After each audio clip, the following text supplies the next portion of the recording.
నమస్తే welcome to signal TV ఏదైతే ఇప్పుడు ఆర్టీసీ ఉద్యోగాల నుంచి తొలగించిన పరిస్థితి అయితే మనం చూసాము మరి వాళ్ళైతే ఇక్కడ ప్రెస్ మీట్ నిర్వహించడం అయితే జరిగింది మరి ఈ రోజు ఉదయం కూడా మరి ప్రజావాణిలో అయితే వారు దరఖాస్తు పెట్టినట్లు కూడా సమాచారం మరి అసలు ఏంటి వాళ్ళ డిమాండ్స్ ఏంటని కూడా ఒకసారి వారి మాటలను తెలుసుకుందాం అమ్మ నమస్తే నమస్తే మీ పేరు నిర్మల మీరు 2 సంవత్సరాల నుంచి ఆర్టీసీలో వర్క్ చేస్తున్నారు 2010 నుంచి చేస్తున్నాం 10 నుంచి చేస్తున్నారు అంటే ఇప్పుడు మీరు అంటే ఉద్యోగం నుంచి తీసేయడానికి గల కారణాలు ఏంటి నాది టిమ్ము ప్రాబ్లం వల్ల చిన్న ప్రాబ్లం అయింది టిమ్ము ఇష్యూ వల్ల చిన్న ప్రాబ్లం అయింది టికెట్ వేరే వచ్చేసింది టిమ్ము ఇష్యూ అయింది అది దానివల్ల ప్రాబ్లం అయ్యి నా డ్యూటీ పోయింది నేను ఎండీకి ఆర్ఎంకి అందరికీ పెట్టుకున్నా ఎవరు నాకు డ్యూటీ లేము అన్నీ రిజెక్ట్ చేసేసిండ్రు ఇవ్వలేదు చిన్న చిన్న పిల్లలు ఉండరు సార్ ఆడపిల్లలు ఉండరు మాకు చాలా ఇబ్బంది అవుతుంది మా మీద దయ ఉంచి ఒక్కసారి మాకు క్షమాభిక్ష పెట్టి మా డ్యూటీలు మాకు ఇవ్వాలి చిన్న పిల్లలు ఉండరు మాకు కుటుంబంతో సహా ఆత్మహత్య చేసుకోవడం తప్ప వేరే ఆధారం లేదు చిన్న చిన్న ప్రాబ్లం వల్ల ఉద్యోగాలు తీసేయడం వల్ల మా ఇబ్బందులు చాలా ఉన్నాయి సార్ టికెట్ తప్పగొట్టినందుకు ఉద్యోగం టికెట్ తప్పు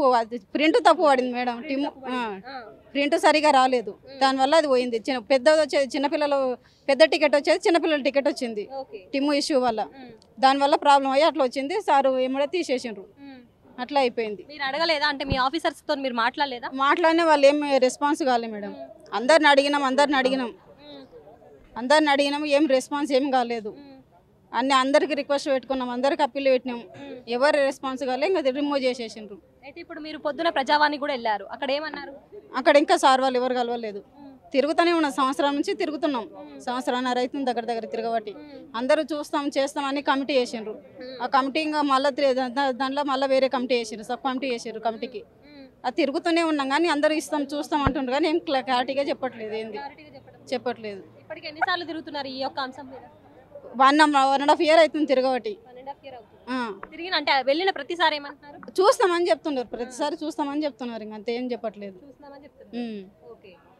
కమిటీ చేసినాం కమిటీ ద్వారానే వస్తాయి మీకు అంటుండరు ఇంకా ఇంతవరకు ఇంకేం చెప్తలేరు తిరుగుతూనే ఉన్నాం నాది ఉమ్మడి మహబూబ్నగర్ జిల్లా కల్వకుర్తి డిపో ఆర్టీసీ కండక్టర్ నేను 20 సంవత్సరాల నుంచి ఆర్టీసీలో పనిచేస్తున్నా చేయని తప్పుకు నా ఉద్యోగం తీసేసిండు ఒక లేడీ ప్రయాణికులు బస్సులో ఎక్కింది టికెట్ తీసుకొని పోగొట్టుకున్నదో మరి ఏమన్నా దాపెట్టుకుందో తెలియదు చెక్కింగ్ వచ్చిన సమయాన టికెట్ చూపెట్టిన కారణంగా టికెట్ ఇవ్వలేదన్న ఉద్దేశంతో నా మీద నింద మోపి నా ఉద్యోగం తొలగించారు 2021 3 సంవత్సరాలు అవుతుంది నాకు హౌస్ లోన్ ఉన్నాయి 8 లక్షలు తీసుకున్నా నాకు 4 సూటీలు ఉన్నారు నా ఉద్యోగం పోవడంతో ఆ 4 వచ్చి నా మీద పడి నాకు మా బాకీ అప్పు కట్టమని వేధిస్తున్నారు నేను అప్పు కట్టలేకపోతున్నా ఆడపిల్లలు ఉన్నారు పెళ్లిళ్ళకు వాళ్ళ పెళ్లిళ్ళు చేయలేకపోతున్నా పిల్లలు చదివించలేకపోతున్నా మధ్యంతరాన్ని చేయని తప్పుకు నా ఉద్యోగాన్ని అర్ధాంతరంగా తొలగించారు అదే విషయాన్ని నేను సజ్జనార్ గారికి తెలియజేద్దామని నేను ఒక ఫోన్ నెంబర్ తీసుకొని మాట్లాడితే సార్ ఫోన్ ఎత్తిండు సార్ నాకు జరిగిన అన్యాయం గురించి మీకు వివరిస్తా ఒక 10 నిమిషాలు నాకు టైం ఇస్తారా సార్ అంటే ఇప్పుడు కుదరదని పెట్టేసిండు అప్పటి నుంచి నేను ఎవరికి చెప్పుకోవాలో తెలియలేదు నా బాధ 3 అప్పీళ్ళు ఉన్నాయి 3 అప్పీళ్ళు పెట్టుకున్నాను 3 అప్పీళ్ళ అధికారులు రిజెక్ట్ చేశారు ఫైనల్గా నేను రోడ్డు మీద పోయి పడినా ఆ ఉద్యోగం పోయి చాలా ఇబ్బందులో ఉన్నా ఇప్పుడు నా అప్పుల పాలైనా పిల్లలు చదివించలేకపోతున్నా చాలా బాధలో ఉన్నా నాకు తక్షణమే నాకు న్యాయం చేయాలని ప్రభుత్వాన్ని మొరపెట్టుకున్నాము అయితే ప్రభుత్వం మొరపెట్టుకున్నా కానీ 3 మెయిన్ కమిటీ వేసింది కమిటీ వేసి 3 నెలలు కాలయాపన జరుగుతుంది కానీ మాకు న్యాయం చేస్తలేరు ఇందులో సజ్జనారు ఉండి దీన్ని కమిటీని ముందుకోకుండా ఆపేస్తున్నాడు మాకు తొందరగా న్యాయం చేయాలని మేము ప్రభుత్వాన్ని కోరుతున్నాము ప్రభుత్వం ఈ సజ్జనాన్ని తొలగించి వెంటనే మాకు న్యాయం చేయాలని మేము కోరుకుంటున్నాం నా పేరు Gopayya conductor Yadagirigutta depot Nalgonda reason నేను పోయిన 2024 జనవరి నుంచి స్టార్ట్ చేసినటువంటి ఉద్యోగం ఇది ఈ ఉద్యోగంలో అప్పటి నుంచి కూడా నౌ టిల్ 28 ఫిబ్రవరి నాడు నేను రిటైర్డ్ అవ్వడం జరిగింది నేను కండక్టర్ కండక్టర్ ఉద్యోగం ఉన్న వాళ్ళందరూ కూడా కండక్టర్లే ఉన్నారు కండక్టర్లు డ్రైవర్లు మెకానిక్లు ఉన్నారు సూపర్వైజర్లు ఉన్నారు డిఎంలు ఉన్నారు డివిఎంలు ఉన్నారు ఆర్ఎంలు ఉన్నారు నేను మొన్న 28వ తారీఖు నాడు గత 14 నెలల నుంచి కూడా ఈ జరిగే స్ట్రగుల్లో పార్టిసిపేట్ అవ్వకుండా వస్తే సజ్జనార్ గారి దగ్గరికి మొన్న వీడు మానవత్వం లేని మృగం వానికి పిల్లలు ఉన్నారు నా లెక్క అరే లంచా కొడక నేను ఉద్యోగం కోల్పోయినామన్నారు 28వ తారీఖు నాడు రిటైర్మెంట్ అయిపోయినా నాకు ఉద్యోగం ఇస్తే నా పిల్లలకు 10 లక్షలు వస్తాయి హాయిగా బతికాలనరా నా ఉసురు నీ పిల్లలకు ఖచ్చితంగా తగులుతుంది నా కొడక అంతకంటే ఎక్కువ లేదు నేను చెప్పేది ఇక్కడ ఉన్నటువంటి వాళ్ళని కూడా నాలాంటి దశకు తెచ్చి వాళ్ళకు ఇబ్బందుల పాలు చేయమాకండి దయచేసి వాళ్ళ ఉద్యోగాలు వాళ్ళకి నీ మానవత్వం నిలుపుకో నీ పిల్లలకు కనీసం ఆ పుణ్యం అన్న దక్కుతుంది. నేను ఆర్టీసీలో డ్రైవర్, నా పేరు బి సాయన్న. నేను 4 రోజులు ఆబ్సెంట్ అయినాను. 4 ఆబ్సెంట్ కోసమే రిమూవ్ చేసేసాను. నాకు రిమూవ్ చేసేసరి ఫోన్ చేశాను. మెడికల్ బండి నుంచి బస్సు నుంచి దిగేటప్పుడు పడిపోయాను. పడిపోయేటప్పుడు చేయి లేవలేదు. చేయలేకుంటే 4 రానని సరే సిక్ చేశాను. ఇంకా 3 తగ్గాలని చెప్పి మెడికల్ అప్పీల్ పెట్టిన సిక్ చేశాను. 4 రోజుల కోసం 1 to 4 వరకు రాలేదు. రానందుకే సిక్ చేసి ఆబ్సెంట్ రిమూవ్ చేసేసాను సార్. నాకు ఇప్పుడు డ్యూటీ వాళ్ళమని ఇప్పుడు 1 year కోరుకుంటున్నాను. డ్యూటీ ఇస్తామని ఇస్తలేరు.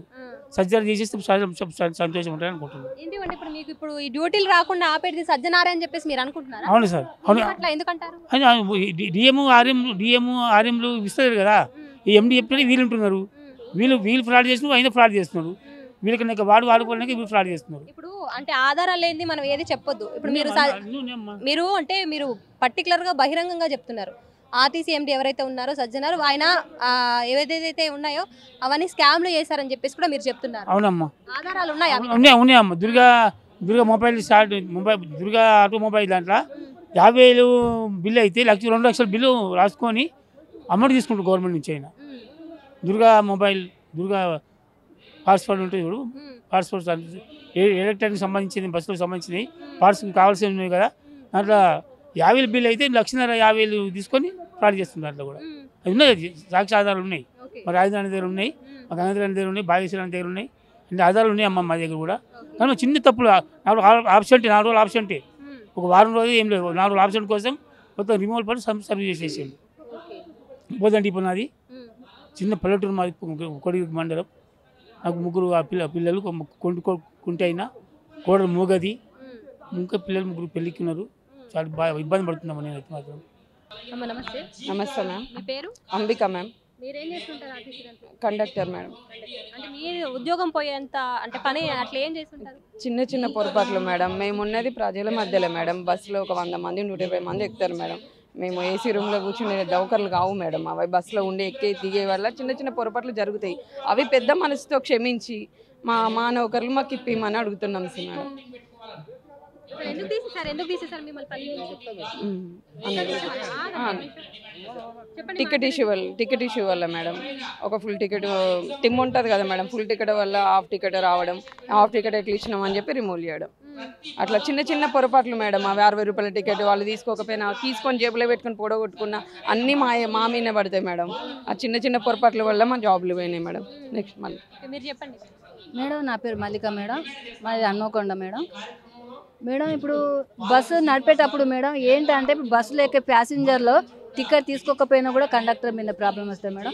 వాళ్ళకి టికెట్ ఇచ్చి వాళ్ళు పోగొట్టుకున్నా కూడా మాదే బాధ్యత మేడం. వాళ్ళు టికెట్ తీసుకోకపోయినా తీసుకొని పడేసుకున్నా మాదే బాధ్యత మేడం. బస్సు ఆపిన తర్వాత టీటీలు వస్తారు మేడం. ఆ టీటీలు కనుక వాళ్ళు ఇప్పుడు టికెట్ ఇచ్చిన మేడం, ప్యాసింజర్కి టికెట్ పోగొట్టుకున్నాడు, టీటీలు టీటీ వచ్చినప్పుడు నీ టికెట్ ఏదమ్మా అంటే నేను డబ్బులు ఇచ్చినా కానీ నాకు టికెట్ ఇవ్వలేదని చెప్తారు మేడం. ఆ రకంగా వాళ్ళకు టీటీలు ఏం చేస్తాం, వాళ్ళ కేసులు కావాలని చెప్పి మా మీద రుద్దుతారు మేడం. దాని మీద మాకు జాబులు రాకుండా అయిపోతాయి మేడం. ఇది పోన్ ఎక్కడ తిరిగి చేసినా కూడా రిమూవ్ చేసి పడేసి మేడం. మా అప్పుడు రిమూవ్ అయిపోయింది మేడం. ఈ రిమూవ్ అయిపోయేసరికి ఇప్పుడు సజ్జన సార్ని మాకు జాబ్స్ ఇవ్వమని చెప్తున్నాం మేడం. తను ఏమంటుండే ఇవ్వని అంటున్నాడు మేడం. ఎందుకంటే మేము ప్రజాభవన్కి పోయినాం మేడం. అక్కడ చిన్నరే సార్ మన దివ్య మేడానికి కలిసినాం. వాళ్ళు ఏమంటున్నారు, అమ్మ నేను మీకు ఇప్పిస్తా అని అంటున్నాడు. కానీ సజ్జన సార్ ఏం చేస్తున్నాడు, మా మాట వింటలేడు మేడం. దాని మీద అక్కడికి పోయాలి కాబట్టి నేను మీకు జాబులు ఇవ్వను అని చెప్తున్నాడు మేడం. అది విషయం మేడం. సో ఏదైతే ఉందో ఆర్టీసీ నుంచి తొలగించిన ఉద్యోగులు ఎవరైతే ఉన్నారో వాళ్ళని మళ్ళీ తిరిగి ఉద్యోగంలోకి మమ్మల్ని తీసుకోవాలి. మేము సంవత్సరం నుంచి తిరుగుతున్నాము. సజ్జనార్ సార్కి కూడా మేము రిక్వెస్ట్ చేశాము, మళ్ళీ మమ్మల్ని ఉద్యోగంలోకి తీసుకోండి అని చెప్పేసి. అయితే మా ఉద్యోగాలకి కూడా సజ్జనార్ సారే అడ్డుపడుతున్నారు, ఇది మేము బహిరంగంగానే చెప్తున్నామని చెప్పేసి కూడా ఆర్టీసీ ఉద్యోగులు అయితే వాపోతున్నారు. కెమెరా పర్సన్ రాజుతో శైలజ, సిగ్నల్ టీవీ, హైదరాబాద్.